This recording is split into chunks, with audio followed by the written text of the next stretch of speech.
কুষ্টিয়ার কুলফি মেলায়। দারচিনি, কিশমিশ, লবঙ্গ, হলুদ, আইনজীবীর কাছে তোরাই এলাচি। দারচিনি, কিশমিশ, লবঙ্গ, দারচিনি। আচ্ছা, কত করে এগুলো একটা? হ্যাঁ, কত করে? 20 টাকা। 20 টাকা। ভাই আপনি খাচ্ছেন? হ্যাঁ, এটা খান না, দেখি কেমন লাগে। হুম। আমাদের আরো একজন খাচ্ছেন, এই দেখি। মজা উনি লজ্জা পাচ্ছেন, খান ঠিকই। ঘন্টা সেটা কিন্তু এখানে ভরপুর।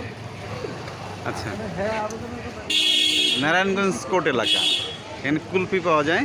দুধের এই ভাই, আপনার বাড়ি কোথায়? কম, পানি পানি একটু বেশি। কুষ্টিয়া। আপনি কুষ্টিয়া থেকে বানিয়ে নিয়ে আসেন? সুপারমার্কেট থাকি। এখানে থাকেন? তাহলে কুষ্টিয়ার কথা বললেন? এখানে আমরা বানাই, আমার বাড়ি কুষ্টিয়া। বললাম না, এখানে বানান? এখানে বানাই। ও, মানে এক নামে চলে যায় যে কোথাকার কুষ্টিয়ার। সব এক নামে লোক শুনে কুষ্টিয়া সাথে আপনি ইচ্ছা বানাতেই পারবেন না। মানে আপনি কুষ্টিয়ার, মাল কুষ্টিয়ার না? বলুন আমরা এখানে